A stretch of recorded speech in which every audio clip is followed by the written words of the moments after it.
everybody, and welcome to Nailed Him, but there's no him today, it's just me. I mean, it's not just me, it's me, the nail artist. Welcome everybody, thank you for clicking on our video and watching us. Today, as you might have guessed from the title, we are doing a Halloween set of nails. These are do-it-yourself. I like to go in with lots of detail. You can do that, or you can simplify it a little bit. So I'll tell you how I would do that in the video here. So I just started off by dehydrating my nails. I just do it with acetone. Some people do it with alcohol. That's all sorts of other things. That could be a whole nother video in itself. Then I used a really good base coat, and that one's from OPI. It's a strengthening base coat, and I've noticed a significant difference in my nail strength lately. So I've been attributing it to that. I've really liked it, and it's helped with retention. Oh, and in between the acetone and the base coat, we used a protein bond, and that's from Young Nails, and that's my favorite. I use that on all my different nail enhancements that I do. So I'm just going through. I did all those things first on all the nails, then I've done a color coat, and then on this pinky, I'm doing some glitter details, so I just did a clear coat on top of that base coat. This is from Wildflowers Nails. It's called Royal. It's one of their glitters. I actually got this as a sample when I got their matte coat, and I love their matte top coat. If you're looking for a good gel top coat that's matte, freaking get that one right now, because it's amazing and it works really well, and you only need one swipe, and it's a no wipe one too, so it's pretty cool. So I'm just using this up at the top of my nail and kind of doing an ombre with it, so pushing it down as I like. So I'll go ahead and cure that, so that'll be stuck in there. Then I'll do one good top coat on there, making sure to really cover all the different edges where all those little glitters are, so they're all encapsulated. And then we are going to, I did I think 2 or 3 top coats all in all on that glitter nail. So just keep that in mind when you're doing glitter. So if you want it to be smooth and not feel textured from the glitter, then do as many coats as you deem necessary. And I'm just going back over some of those other colors and making them a little more opaque with a second coat. And I cured these all individually. You don't have to do that, but I find sometimes if I wait too long and I'm doing a different color on each nail, by the time I move to a separate nail, then it's like bleeding out and not being so fun. So I like them to look nice and crisp, so I'll do that. So on this nail, I'm doing a spider web. I like to leave in some snippets of mistakes, happy little mistakes, we'll call them. Comment down below if you know my reference. Because, there are no mistakes. They're just happy accidents, and you learn from them, and you figure out how to make it better. So I'll tell you a little tip on cleaning up lines later on in this video. Because as you can see, sometimes when I'm going in with this brush, it just is kind of moving the color around, not doing me a whole lot of good. So I just wiped it all off and decided, let's start over again. So this is one of the things that you can simplify a little more. I go in with several, this is going to be a spider web. I go in with several little lines to start my spider web. And, you could do 3, you could do 4 lines. You don't have to do as many as I did. So just keep that in mind. This is all about fun and doing what you want to do and doing what you have the time and patience for, and that's what it is. Sometimes when I'm doing my nails and I don't have time for all this detail, I do one color on all of them, and I feel boring, but it's still fine. And no shade to anybody who likes one color, because I know a lot of people that like it. My mom likes just one color, and I always tell her she's boring, but it's fine. We still get along. We still have a great relationship. To each their own, So I'm just going through making little U shapes in between all of these lines. So, and I cured all those first lines, those kind of diagonal lines first, so that I would have a good base and they wouldn't be spreading out while I was doing these little details.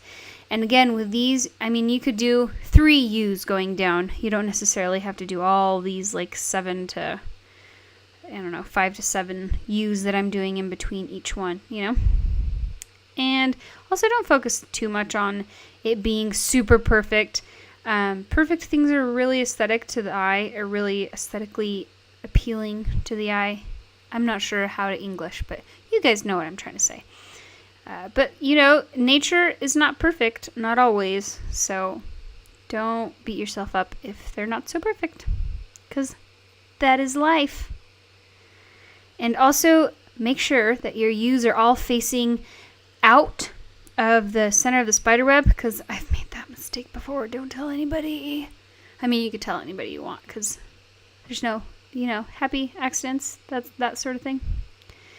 But if you make them inwards, then it doesn't look like a spider web. I'll tell you that firsthand. It looks like a big jumbled mess of I have no idea what's on your nail. So learn it from me. Don't make the mistake yourself. On this nail, we are just doing some stripes, and of course you could sub out the orange, you could sub out the black, you could do whatever sort of color schemes that your heart desires. And you'll see me, I go back and forth with my angle of how I lay this down, because if you use the same angle on the whole nail, then you just won't get that straight of lines. So you'll see here I'm using that sharp Q-tip. These guys are my best buddies when I'm fixing details. This is what I was telling you that is a good tip for cleaning up details when you feel like the brush that you're using, a clean brush to clean up details, is just moving product around. So that's a good little tip I can tell you. Also, please be a little forgiving with me of my filming skills, because this is the first one that I've done on my own, these do-it-yourself sets, and I'm painting upside down, so give me some leeway here. And if you just hold it in your heart that I'm trying my best, I will be very appreciative. So I'm going over these lines just twice. You can go over them more if you want, if you need to deepen your color. Or also, if your clients or you like a textured feel, I know I do. I love being able to be like, hey, coworker, come fill my nail. It feels cool. I'm that weirdo at work, and I'm proud to be that weirdo. But you could do as many layers as you want to build up that 3D effect, and they will be more textured. And on this nail, it's just same thing. Laid down, the acetone, the base coat, the protein bond, not in that order. Then I did a light layer of top coat so that these glitters would stick down onto it, working while it's still wet and adjusting things so it's a little ombre.